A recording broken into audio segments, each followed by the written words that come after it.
Right, as I had promised in the last video that I will show an example of the Lebesgue measure, and I realized in the last video that my videos just go over 16 minutes, and I personally dislike that because when I search some videos on YouTube and if they are over 10 minutes, I really don't even want to click on them. So anyways, that's why I have just written down everything before I record, so that it's quicker and also easier for me, so that in the midway I don't have to go somewhere else to see if I'm actually making sense. Right, so now we have an example here. Show that for any singleton set A in the real line, the singleton set is measurable and that the measure of that singleton set is equals to 0. Now there are two methods to do it. The first method, I think you all have seen this method a lot online. So here we will just first let A be the singleton set, where the singleton set is now just terminology. I cannot use the word just because I've lost a lot of mark in exams for not writing the proper mathematical way. So yeah, and then now we will consider a set. So in, this in is just this is a set that has that is defined with a minus 1 by n and comma a plus 1 by n. What this saying is that as n goes to infinity, this guy comes to, this plus side comes towards a, decreases towards a, and the negative side increases towards a. So from here we can see that a is a subset of in. Now what is in again? In is this thing. So a is a subset. A by the way is a singleton set, as we have here written. So we can already see from this very definition that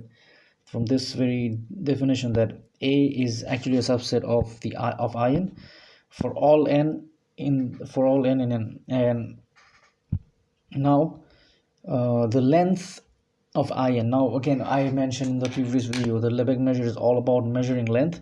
So the length of this interval is 1 by n, and when n goes to infinity, the infimum of in, which is the infimum of in is the greatest lower bound. So here as n goes to infinity, the smallest value will be 0, right? So let me just show it for a second. So imagine this is the scenario. Just a side note, right?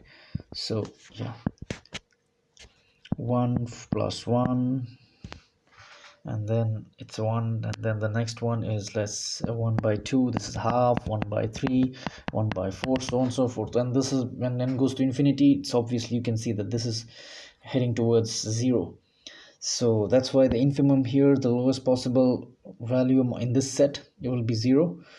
And here we have already shown now that, so we have shown already that the outer Lebesgue measure is 0. So when you show that the outer Lebesgue measure is 0, it automatically means that the measure itself is also 0, because we have shown in I showed in the previous video, we've seen that this is the condition, this is the one of the properties, that the inner measure is always, actually both the measures are always greater than 0, greater than or equals to 0, but the inner measure is smaller than the outer measure. And since the outer measure is 0, and since the inner measure cannot be negative, the inner measure also has to be 0. So we have proved that this is in fact measurable, the singleton set, because with the measurability of 0, measure value of 0. Yeah. So now the second method, which I think should help you more, because this is how we tend to solve these things in the exam, and this is actually how questions also appear, because we have a lot of epsilon applications, a lot of usage of epsilon in statistical, in probability theory. So again, this time I'll just take an epsilon that is greater than 0, and instead of defining a universal in like I did last time, we will instead define it as, I'm actually trying to say, I'm not sure if I should say I or we, but since we are in this together, so I'll say we. Right, so now instead of defining in as a whole, in general, we will define first the I1. What did I do now? We'll first define I1, this, and I1 is defined as follows. uh, it's basically taking an interval that contains a, right? And the a is exactly in the middle of that interval, dead set in the center of the interval. So that's how we defined it. No matter what the length of e is, a will always be in the middle of the interval, like you can see here. A is here, so yeah, that's here. And then the next sets, we can define them as a comma a, that means 0, that means empty sets. So what we are from the I think it was the last video, the first video that I uploaded on measure theory. I think in one of those videos, I think it was the first one, where I showed that if you take the measure of an empty set, it's gonna be 0 no matter how many times you take it. So in this sequence also we will do the same thing.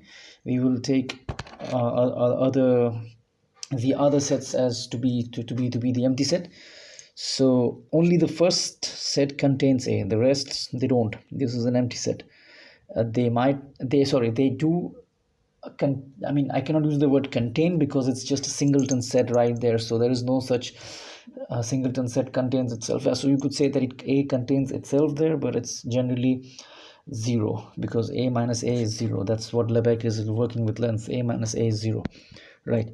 Here we can see now that a is clearly a subset of in, because again, if we had defined all of our i's as this guy here, then this would be false, right?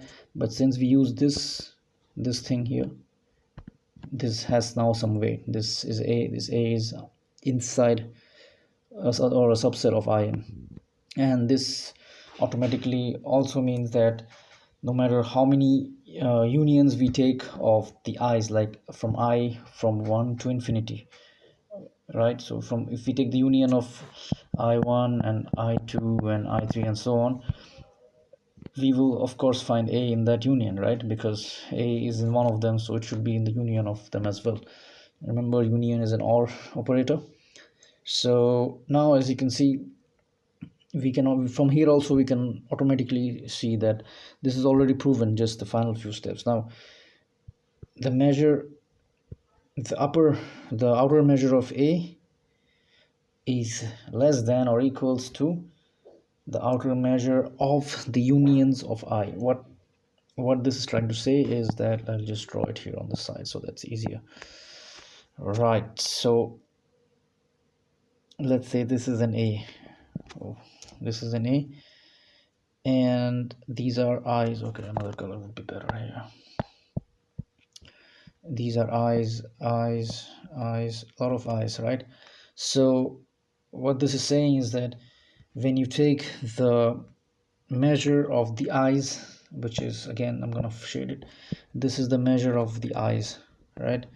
This measure will definitely be bigger than the measure of the singleton set here, right? No matter what you do, the whole yellow will always be bigger than the blue shaded area, because a is a singleton set. So this is what we have. This is what we can see here. I'm just yeah.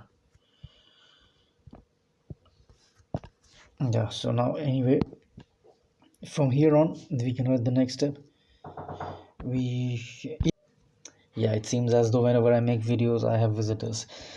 Yeah, so again, so this will obviously be less than the unions, and this will obviously be less, not obviously, this is not that obvious when you don't think about it that much, but it is kind of it is the rule that the summation shit oops yeah the summation is always greater than or equals to the union, always. So that's why we can put this sign here in the less than sign here, yes, this sign here.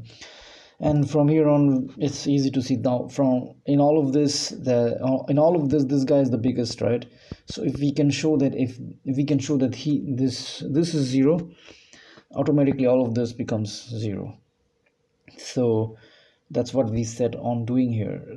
So the summation of the length of the I sets is I1 plus I2, and here you can see that since I1 I2 up to in, these were all a which means that the length of this, my pen is not working, the length of this should be a bit more beautiful, the length of a and a, we can write this as a minus a is 0.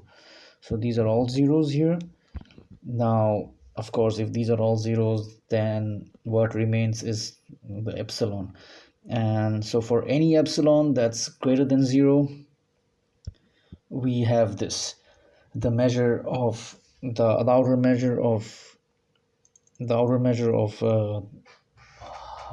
a is the epsilon. Now what I am trying to say here is that epsilon could, no matter, epsilon could be as small as possible.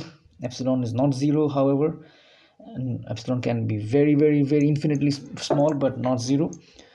And this means that our measurable a here is less than less than epsilon for all epsilons. So if epsilon, for example, is, let's say, 0.00001, then our measure here should be less than that. So since epsilon can come infinitely close to 0, we can write from here on that the outer measure of a is less than or equals to 0, because we just proved it here, because we just proved it through this line. I'm pretty sure it's pretty clumsy looking right now, but I'll just do it once more time, just rub them off so that you can see it better.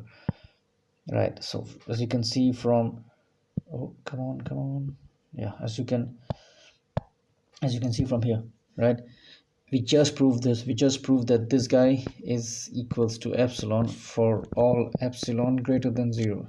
This implies that the outer measure on a is 0, or less than or equals to 0. It cannot be more than 0. But we know from in the previous video I had mentioned that one of the conditions of a measure is that it has to be non-negative.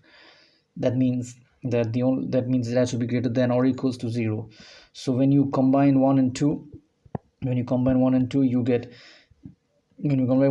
get a measure, outer measure equals to inner measure, that is equals to 0. So why did I write this inner measure? It was not necessary to write it, but it's just for terminology, because that means that I can even probably make it a bit better. Yeah, this means m of a is equals to 0. This is what I have written. So yeah, I hope this clears up some issues, some doubts. I mean, for me it really helped, because now I can understand what actually is going on inside of the of the sets that contain a, and before I couldn't think like that. So I hope this video helps you understand the thought process behind these problems.